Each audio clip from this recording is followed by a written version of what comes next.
You're listening to Southasiasphere from South Asian, a bi-weekly roundup of what's been happening across South Asia. This episode was recorded on February 6th, 2023. Hi everyone and welcome to Southasiasphere. I'm Raisa Vikramatunga, Deputy Editor of South Asian, and I'm joined by my colleague and researcher Saheli Vikramanayaka from Colombo. Hi Saheli. Hi. So this week, for our big story, we'll be looking at Myanmar, 2 years on since the military coup. We'll also be continuing our conversation from the last episode on the crises in Pakistan, specifically the rise in militancy and the worsening economic crisis. In Around Southasia in 5 minutes, we'll be looking at the fallout of the Hindenburg report on Adani Group, the arrests of Siddique Kappan in India and Imran Riaz Khan in Pakistan, the citizenship saga of Rabi Lamichchane in Nepal, the release of Wasantha Mudalige in Sri Lanka, and the presidential primaries in Maldives. For Bookmarked, we'll be talking about the documentary Elephant Whisperers that was recently nominated for an Oscar. But let's start off with what's happening in Myanmar. Myanmar woke to find soldiers in the streets of the capital Naypyidaw and Yangon city. But if the generals thought it would be a bloodless coup, they couldn't have been more wrong.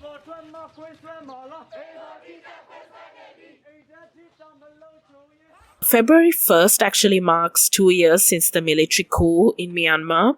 So on Twitter, we actually saw some people posting that very well-known aerobics video where an instructor was dancing and you could see people driving into the palace and remembering this day. But on a more serious note, since that day, there's been a crackdown on freedoms of speech, association, and assembly. So far, at least 17,000 protesters and activists who have been resisting the coup have been arrested and 2,900 killed. And these figures are according to the Assistance Association for Political Prisoners, which is a non-governmental group. The security forces have carried out arbitrary arrests, torture, sexual violence, mass killings, and other abuses that amount to crimes against humanity, according to Human Rights Watch. This includes the blocking of humanitarian aid to displaced people in conflict areas like Rakhine State. The day itself this year was marked with silent strikes across Myanmar, from Yangon to Moniwa and Mandalay. Businesses remained closed and residents stayed indoors, although there were some pro-regime rallies held in Yangon and Mandalay. Now, this is the fourth silent strike since March 2021, despite the junta threatening business seizures and prosecutions, and the aim of it was to show that people don't support the military regime. Yeah, and looking ahead at the year for Myanmar, on February 1st, military leaders announced that the state of emergency that was imposed after the coup would be extended for another 6 months. This essentially means that the elections that were announced for later this year will be delayed. So really all signs point to another very bleak year ahead of Myanmar and its citizens. If you're interested in reading about life in Myanmar after the coup, check out our previous coverage, linked in the episode notes. The question of security lapse is there. I admit that yes, there was a security lapse. Prime Minister Shehbaz Sharif has reiterated that the country was facing substantial financial challenges. The record high inflation is attributed to the government's move to implement tough IMF conditions. In Pakistan, there's been this series of crises, especially in terms of security. On January 30th, there was a suicide bomb attack at a mosque in Peshawar, which was built for police and their families. The death toll initially was reported at 100, but was revised back down to about 88. It was nevertheless described as the deadliest kind of incident in the area for a decade. Police confirmed that the bomber entered the compound in a police uniform and wasn't checked. The police chief of Khyber Pakhtunkhwa province, Muazzam Jah Ansari, confirmed the bomber was actually part of a militant network without giving more details apart from acknowledging a security lapse. Now, this attack is the latest in an increasing number of attacks carried out by militant groups. The TTP, the Tehrik-i-Taliban Pakistan, first took responsibility for the attack and then denied involvement, saying that they didn't target religious institutions. Daesh, or the Islamic State faction in Pakistan, also took responsibility and said that the bomber came from neighboring Afghanistan. Now, in 2022, TTP carried out over 260 attacks, killing 419 people, according to the Pakistan Institute of Peace Studies, despite being in peace talks with the Pakistan government, mediated by the Afghan Taliban. But rather than peace, the Taliban takeover of Afghanistan seems to have strengthened militant presence, and this has led to people standing in protest, as we discussed in our previous episode of Southasiasphere. And Pakistan also continues to feel the effects of the ongoing economic crisis. So in late January, it was reported that the country only had enough foreign reserves to cover 3 weeks of imports. The government is moving ahead with reforms pushed by the IMF to get funding. This includes removing controls on the exchange rate, which resulted in a drastic drop in the value of the Pakistan rupee. So on January 26th, the Pakistani rupee fell 9.6% against the dollar, the biggest one-day drop in 2 decades. And this is likely to exacerbate the already soaring inflation. Pakistan is also facing power cuts and long fuel queues. The story of debt crises continues to make headlines across the region. So, Bangladesh recently secured a $4.7 billion loan from the IMF. Sri Lanka is progressing in talks with its creditors, who all expressed willingness to participate in debt restructuring talks. It's a critical time for all 3 countries, and if you're interested in learning more about debt restructuring and the debt crisis across the region, check out our latest South Asian conversation, linked in the episode notes. Thanks, Saheli. So yes, in short, like we were saying, Pakistan seems to be beset by crises, and it's affecting residents' economic well-being and physical security. It's also perhaps exacerbated by political instability after Imran Khan's surprise removal. Now, we recently published a piece on this by Salman Rafi Sheikh on how Pakistan should go back and revisit the 2010 reforms and significantly do away with the military's role in politics. This piece is a reminder of Pakistan's long struggle for political stability, and it's particularly relevant given the very recent news of Pervez Musharraf's death. Do look out for that in the episode notes as well. We're also hosting a Twitter space with Salman Rafi Sheikh on this topic, so keep your eyes peeled for that as well. And if you're looking for more context to Musharraf's death, do also revisit our piece from 2014 on the difficulties and implications of trying a military ruler in Pakistan for added context.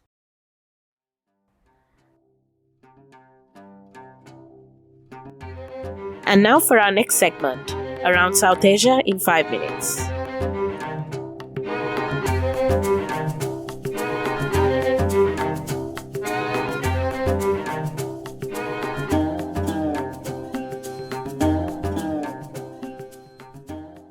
In India, billionaire Gautam Adani's business empire was left in a crisis after a report by Hindenburg Research accused the Adani Group of brazen stock manipulation and accounting fraud. Since then, stocks in Adani companies have plummeted. According to Bloomberg, as of February 6th, Adani Group has lost $118 billion, which is more than half of the market value of its companies. Gautam Adani lost his status as Asia's richest person, falling below Mukesh Ambani, and he is no longer one of the top 10 richest people in the world. So the report has also had political consequences domestically in India. Adani is long reported to have had a close relationship with Indian Prime Minister Narendra Modi.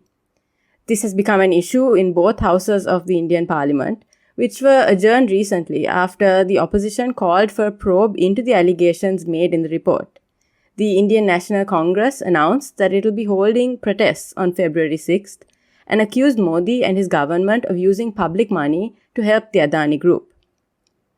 The INC also recently concluded its 135-day Bharat Jodo Yatra march from Tamil Nadu to Indian-administered Kashmir.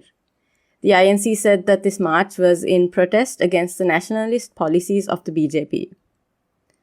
Also in India, Siddique Kappan was released on bail after more than 2 years.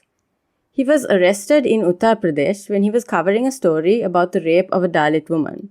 He was arrested under the Unlawful Activities Prevention Act.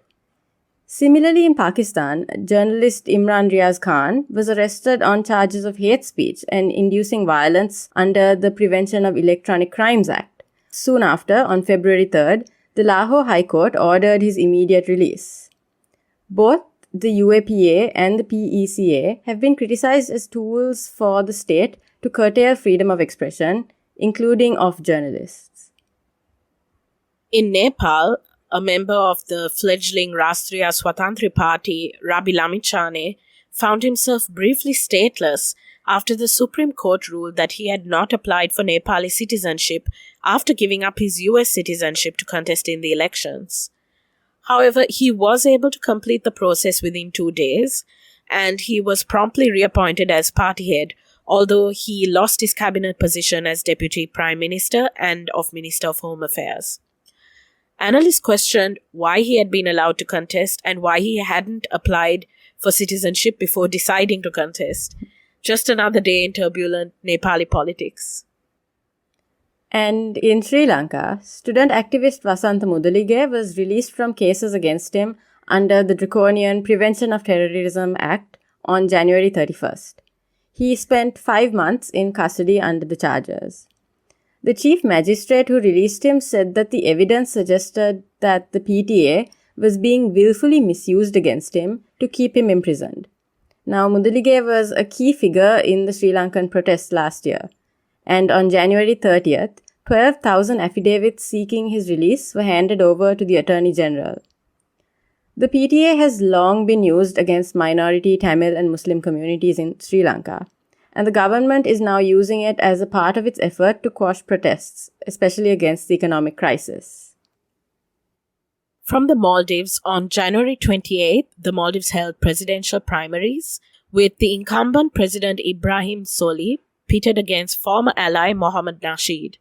Soli won the closely fought race, but Nasheed accused him of rigging and bribery. Central to this allegation was a removal of some 39,000 people from the party's registry, with Soli saying this was done in accordance with recent electoral law that required party members to register with fingerprinted membership forms. Political observers feel the fallout may split the Maldives Democratic Party ahead of the presidential election in September. This is given the very bitter mudslinging which was involved in the campaign. And now for our next segment, Bookmarked.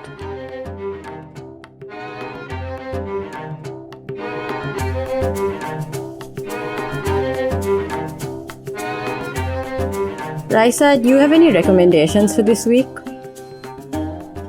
Thanks, Saheli. Yes, I do. So this week, my recommendation is Elephant Whisperer, directed by Karthiki Gonsalves.